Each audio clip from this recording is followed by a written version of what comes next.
જુનાડીસા ગામે સિદ્ધેશ્વરીની પરંપરાગત પલ્લી ભરાઈ. હજારોની સંખ્યામાં વાયુવેગી પલ્લી જુનાડીસા ખાતેમાં સિદ્ધેશ્વરીની ઉપડી. જય અંબેના નાદથી ગુંજી જુનાડીસાની શેરીઓ.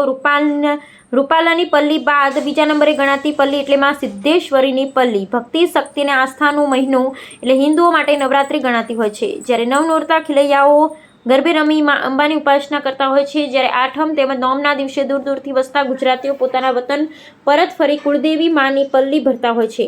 ત્યારે વર્ષોથી જુનાડીસા ખાતે ભાભેરા કુળના યુવાનો દ્વારા માં સિદ્ધેશ્વરીની વાયુવેગી પલ્લી ઉપાડવામાં આવતી હોય છે. ત્યારે ગતરોજ જુનાડીસા ખાતે હર્ષોલ્લાસ સાથે માની પલ્લી ભરવામાં આવી હતી. વધુમાં વાત કરીએ તો સિદ્ધેશ્વરી મંદિર ખાતે 9 દિવસ માના ચાચર ચોકમાં ભવ્ય ગરબાનું આયોજન કરવામાં આવતું હોય છે. ત્યારબાદ 9મા નોરતે વિધિવિધાન સાથે રાત્રિના 12 વાગ્યા બાદ મંદિર ટ્રસ્ટીઓ તેમજ જુનાડીસા નગરવાસીઓ ભુવાજીના ઘર જાય છે. અંદાજે 5 થી 6 ઢોલ સાથે વાતે ગાતે સિદ્ધેશ્વરી મંદિરમાં લાવવામાં આવે છે.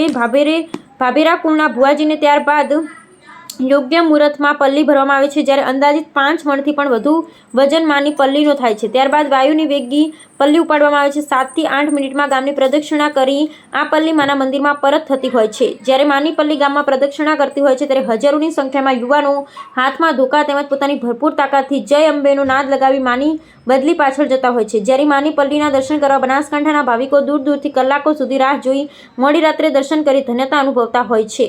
આ સમગ્ર કાર્યક્રમ દરમિયાન વાતાવરણ ભક્તિમય બની જતું જાય છે. અને જ્યારે માની એટલી કૃપા છે કે અંદાજે 60 વર્ષથી વધુ વર્ષથી માની પલ્લી ઉપડે છે, પરંતુ આજ દિન સુધી કોઈ પણ અનિચ્છનીય બનાવ બન્યો નથી.